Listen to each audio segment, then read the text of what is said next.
Jaap teaches American literature at the Roosevelt University in Nijmegen in the Netherlands.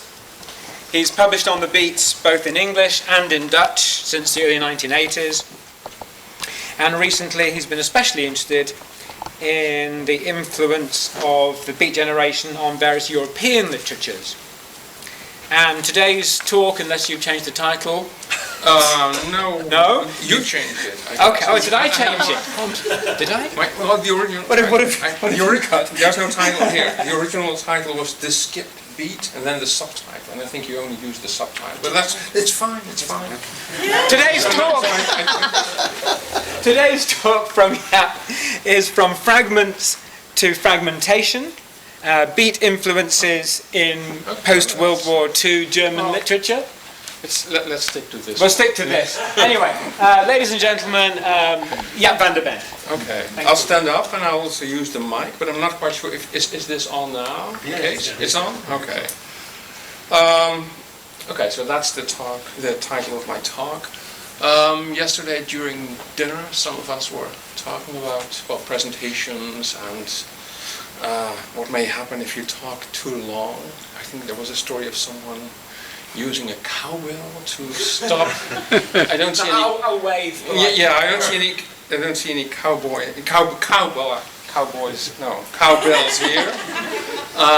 But what I did back at the hotel, I did, let's say, skip most of my introductory remarks.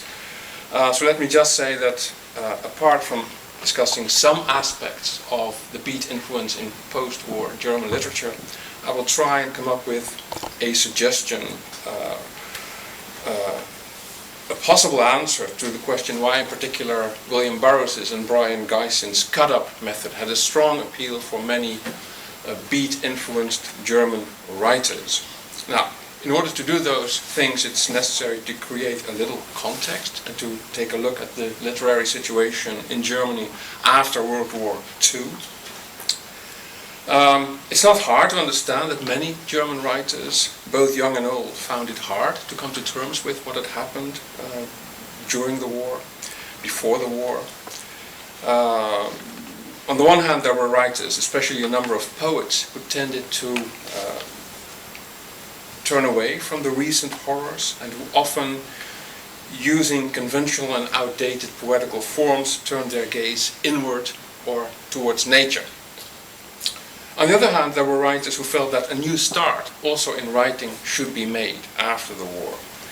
These writers felt that, for instance, those poets who had turned their gaze inward or towards nature should come down from their ivory towers and confront what had happened in Germany and what was going on in the daily reality of those post-war years in Germany. One thing which young writers found out, and this is something which I guess many of you are familiar with, an idea which many of you are familiar with. One thing which young writers found out is that the German language itself had been corrupted by what had happened during the Nazi regime, by how it had been used during the Nazi regime also. As a consequence, there were quite a few, especially younger writers, who felt that the language had to be purified, cleansed. Some of them tried to do that by using colloquial language in their work. Others tried to use words in a very basic, bare and essential way. Now, both the use of colloquial language and that of simple, straightforward language is something one comes across in the work of a group of writers who were quite prominent during the 1940s, the 1950s and the early 1960s. I'm referring to a group of writers some of you are familiar with, perhaps even most of you. I'm referring to the Gruppe 47, Group 47. I'll stick to the English for the moment. Group 47 was a more or less informal association of German writers which had been founded in 1947. And this group would come together on a kind of regular basis, a kind of informal basis, to discuss the work of one or more of its members. And I do have a slide. I'm not quite sure it's a very good slide. I'm not very good at power presentations, and I only have 6 or 7 slides. But this is These are some of the writers who belonged to Group 47. It was a very diverse group. The group consisted of, well, yes, there are Germans in the audience who probably recognize some of these authors. Do you? Can you mention? Can you mention any? Böll is probably there. Lenz. Günter Eich, probably. I guess. Not quite sure.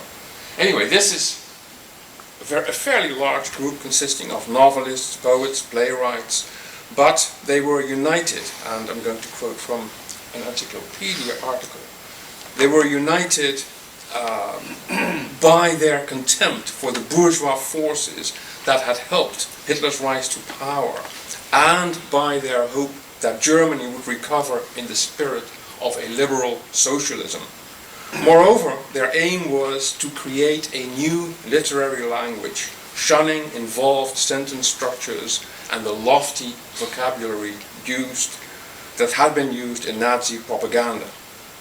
Now, there's an interesting essay on the influence of the Beats on three German writers, written by Anthony Wayne and Jonathan Woolley a couple of years ago. It's in this particular magazine. It's also in a book. I didn't have the book at home, so the reference in this case is only to the magazine publication. Anthony Wayne and Jonathan Woolley try to draw parallels between the genesis and philosophy of Group 47 and that of the Beat generation. And to some extent what they come up with is quite convincing. It is true, I think, that both groups, so both the Beat generation and Group 47, consisted of like-minded spirits who strove to break free from their traditional national heritage, or at least from dominant strands within it. Both groups also used their power as intellectuals to challenge orthodoxy and conformism. I mean, these quotes are, you can read those quotes up there. It's also true that both groups both groups were highly critical of the materialism. So, as I'm sure you all know, the Beats were very critical of materialism in America after the war. The members, the writers who belonged to Group 47, on the whole, were rather critical of what was happening in Germany after the war, also as far as its materialism is concerned. And if you are referring to German materialism after the war, I guess what most people would think of is the Wirtschaftswunder of the late 50s and the 1960s. It's also true that both the Beats and Group 47 were trying to find a new language, a new tone, new rhythms to express a changing sense of identity, both as social beings and as writers. So I think there are interesting comparisons to be made between the two groups, as Wayne and Woolley have done. They also mention that both groups understood that some degree of organized activity and self-publicity was necessary if their voices were to be heard beyond a clique of friends and colleagues. On the other hand, there are also differences between the two groups, I think. If you think of the kind of language used by Group 47 and the Beats, I think that the Beats on the whole were working in a much more experimental vein. And another obvious difference between the two groups is that the writers of Group 47 were not concerned with spirituality and transcendence the way the Beats were. Still, these comparisons are quite interesting, I think. I also very much agree with how, in their discussion of Group 47, Wayne and Woolley stressed the fact that among post-war German writers, there was a need for new father figures. I mean, the older father figures had been corrupted by what had happened during the war, during the Nazi period. So it's not surprising that younger writers tended to look across the border in their search for new models, new father figures. And partly because of the presence of America on German soil, which exposed Germans to many aspects of American culture and society, younger novelists and poets were drawn to what was happening in American literature at the time. Now, an early example of a German poet who looked across the border for new inspiration was Rainer Maria Gerhardt. Gerhardt was a young German poet born in 1927 in Karlsruhe, who, towards the end of the Second World War and shortly afterwards, unlike most other young Germans at the time, had access to the kind of literature, also foreign literature, that had been banned by the Nazis. In 1944, he stayed with an uncle who had been a pupil of the composer Arnold Schönberg and who owned a large library which apparently had not been confiscated by the Nazis. Shortly after the war, he was in Vienna, where his wife's job was to build a library for US officials. And because she had complete libraries at her disposal, which in this case had been seized by the Germans, her husband was again able to familiarize himself with writers not many other Germans had close knowledge of at the time, including French poets like Saint John Perse, Antonin Artaud, and André Breton. But he also had access to more or less recent work by American writers like Pound, Williams, and Eliot.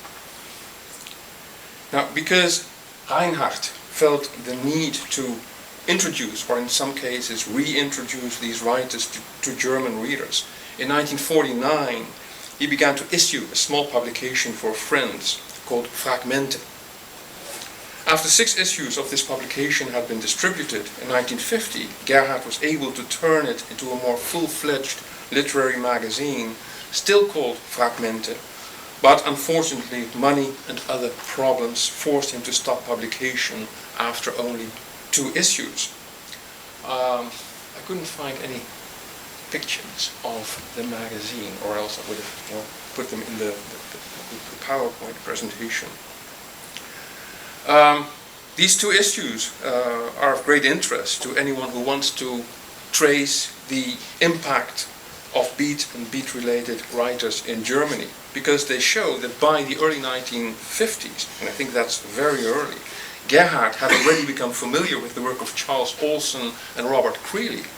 He published them in his short-lived magazine, and he also corresponded with them.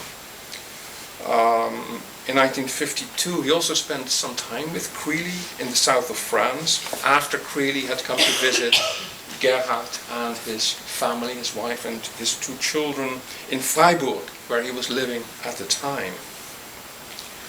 Now, unfortunately, in his own work, which has recently been republished, for a long time Gerhardt was rather unknown, I would say, very unknown poet in Germany. There were problems with the estate. Recently his work has been republished, it's now available.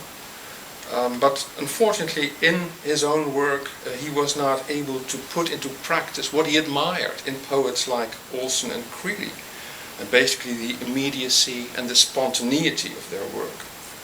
And the contrast between Olson and Gerhardt comes out very well when one compares a letter poem which Gerhardt sent to Olson and Creeley in December 1950 and Olson's reaction, which is also a poem in the form of a letter in which Olson takes Gerhardt to task for being too vaguely poetic and not concrete enough.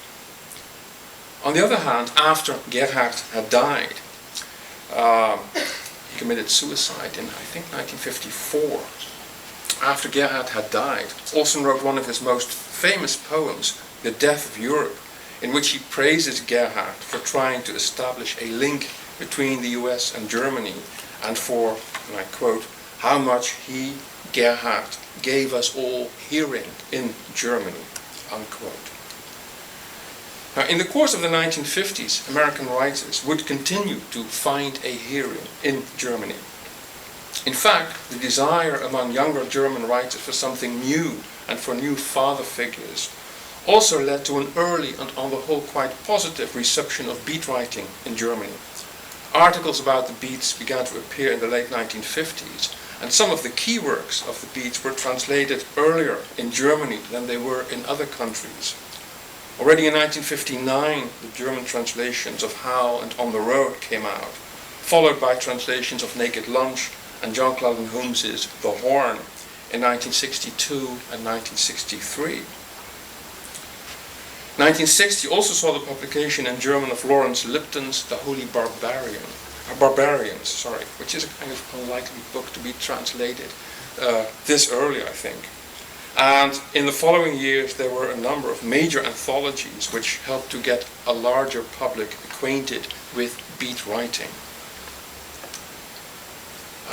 There's one edited by Wouter Höllerer and Gregory Corso called Junge Amerikanische Lyrik. Another, of course, this is not Gregory Corso. I was trying to find a picture of Höllerer and Corso together, but I couldn't find one. This is Höllerer, I guess, serving up the new American literature to a German audience. Okay, so they put out this quite substantial, interesting anthology, in which Corso also managed to, let's say, smuggle in beat writers no one else had ever heard of. But it's an interesting anthology. And there was also another book called Beat, eine Anthologie, edited by a man called Karel O'Peddle, which is a very informative, almost scholarly anthology with a lot of information on the beats. Also a kind of book which I don't think was published, for instance, in France or in Holland at the time. Now, it's not as if all this beat writing immediately affected German writing. Poets, in particular, continued to play it safe, to produce work that was often cerebral, abstract, about nature, more than about the reality of everyday life. But this began to change in the mid-1960s. Then, under the influence of beat and beat-related authors, Wouter Höllerer wrote an essay called Thesen zum langen Gedicht in 1965, Theses for the Long Poem, which demanded more attention for the here and now in poetry, and which also stressed the importance of open forms and the use of the breath. And Höllerer's essay definitely helped to open up German poetry, as can be seen, for instance, in the work of poets like Jürgen Becker and Nicolaas Born. Around the same time, a number of German writers discovered the work of William Burroughs. Prominent among them was Karl Weissner, who unfortunately died earlier this year. Weissner remembers how he came across the work of Burroughs through an article about the international underground movement which was published in the Times Literary Supplement in 1964. And this discovery, which was very important for him, was followed in 1965 by Weissner's founding a literary magazine called Klacto Wiedzetstein, which is the title of a piece by Charlie Parker. Well, this is the anthology, which also had a record. It's pretty rare, I think, nowadays, especially the ones with the record. This is Karl Weissner. I guess sometime in the 1960s, when he was also collaborating with William Burroughs on all kinds of tape experiments. And there's a photograph of his magazine, Klacto Wiedzetstein. As I said, that's the title of a piece by Charlie Parker.